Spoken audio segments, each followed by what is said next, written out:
Okay, it's Mr. Grunman, and I'm in the art room at Section Elementary School, and I'm going to show my virtual students at the middle school some techniques to use for your colored pencil still life, using 3 fruits or 3 vegetables or 3 plants. I chose 3 fruits, and as you can see here, I've set them up at this table. I've got an apple, a kiwi, and a banana. And I actually made a video, and I'm going to turn this down here. Try to get this set up, and I'm going to reverse the camera. So it's like this. And I made a video, so I'm going to do a video of a video on the iPad. And what I did, this is the picture, and here's the video. So this is showing you how the setup works. And you can see how I've done this. I've got a black piece of paper, so that's going to kind of eliminate everything in the background. If I get real close to this, I don't really see anything except for the objects, because the black paper takes up the background. So then I'm going to look at like which angle might look better. Is it better from over here on the left? Is it better from the right? Better from the top? Do I need to move some things around? So I think I might move the banana, maybe so it's coming out. I might move this so it's facing us a little bit more. I kind of like, I can prop this up a little bit in the back. So what I'm doing here on this video is I'm basically showing you exactly the way I want it, that you have to move around the objects. Right there. Now I'm going to go turn off the lights real quick and see if I can just get the one light shining. So this is the art room. And we'll turn off the light. Actually, that's the light I wanted to leave on. Let's turn off this light. So the main lights go off, and I've got that light over there. So that's going to act, it's going to just shine on one side. Yeah, there we go. We got some shadows.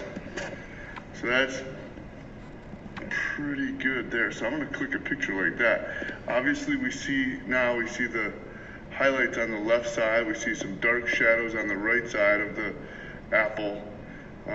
We've got some darks and lights here with the seeds of the kiwi fruit. We've got some shadow.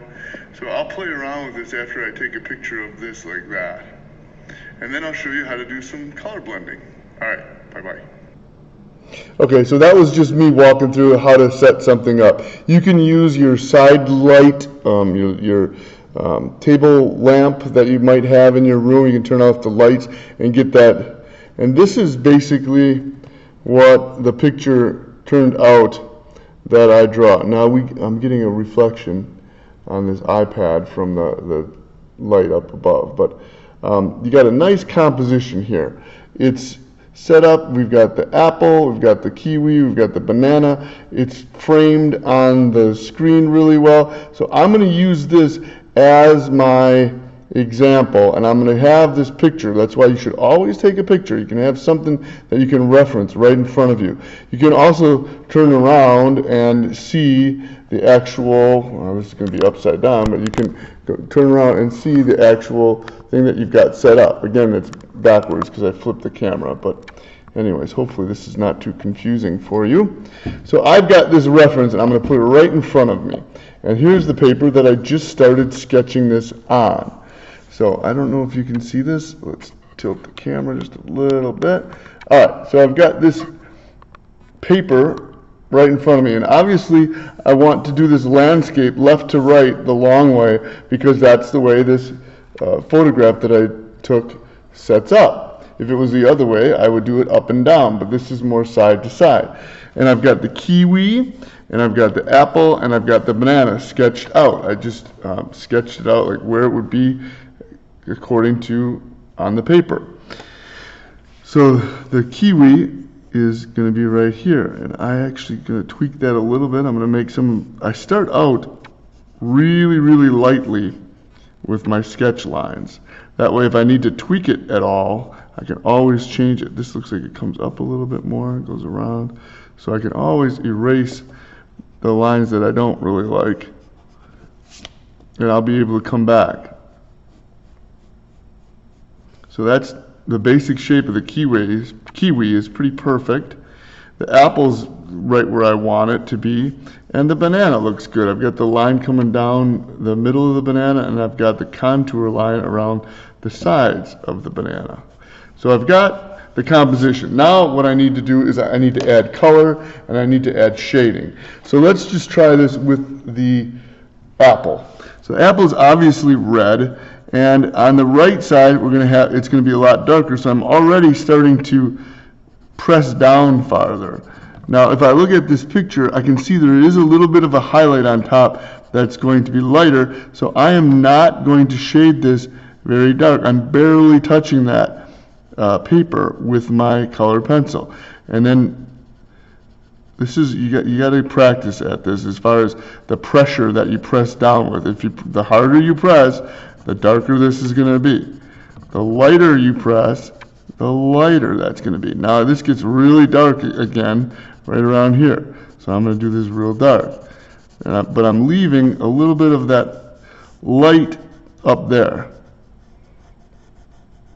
I'm really paying attention to this picture. Again, this is where I am. This is the dark part. This is dark. I'm leaving this little light part up here when I sketch this out. That's the light part right up there.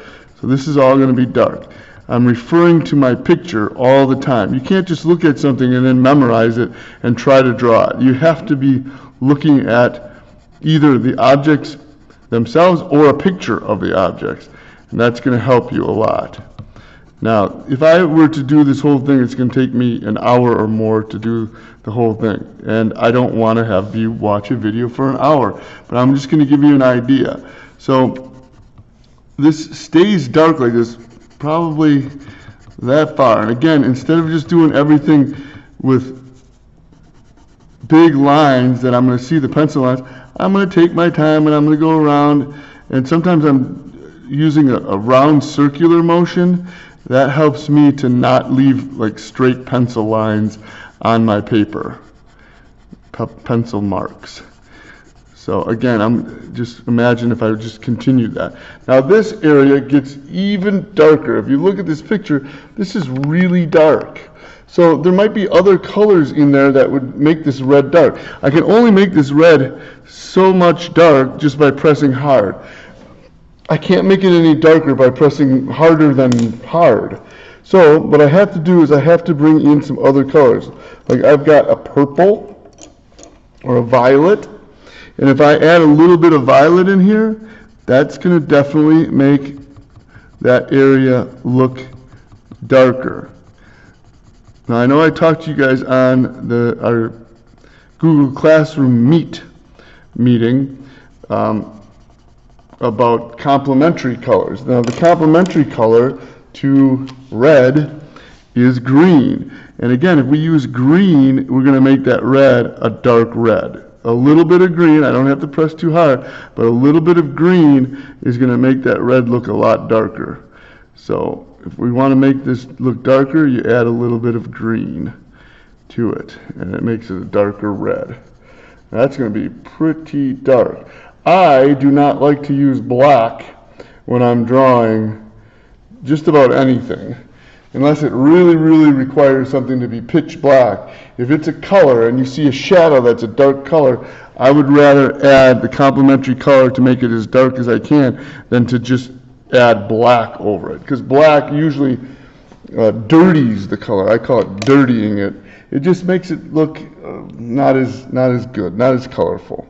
So again, I'm going to continue with some red for a while, and we'll just see if we can kind of make this apple look like an apple. There's a big highlight that's pure white right there. Definitely going to leave that pure white on the paper, because that's going to really help to make it look more three-dimensional. So we're going to leave this area pure white. It's called a highlight. This is the light side of the apple, so I'm not pressing as hard because it's got the light bouncing off from the left.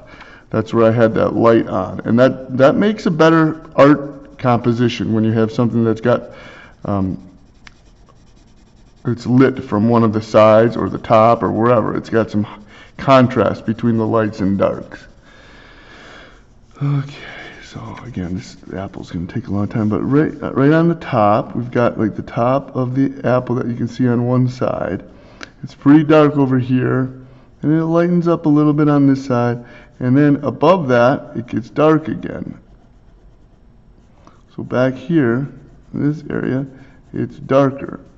And then, again, it gets a little bit lighter. So you got to look at the lights and darks really, really carefully.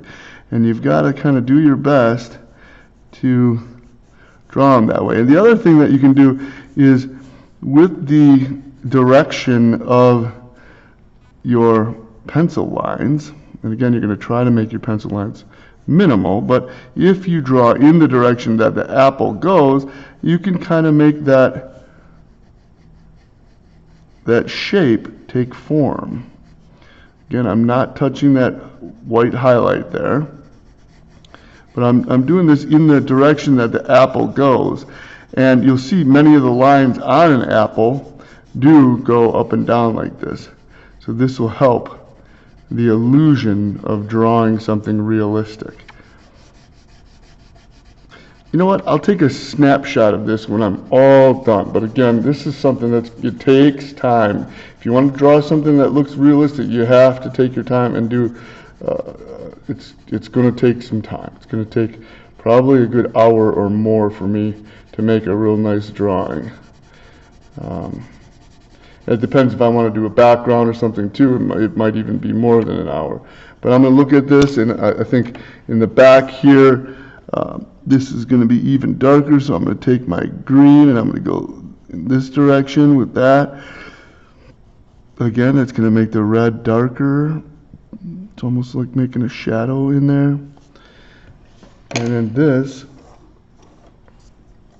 is brown. But if you don't have brown, which I don't have brown, I could use an orange, and then I could add a little blue.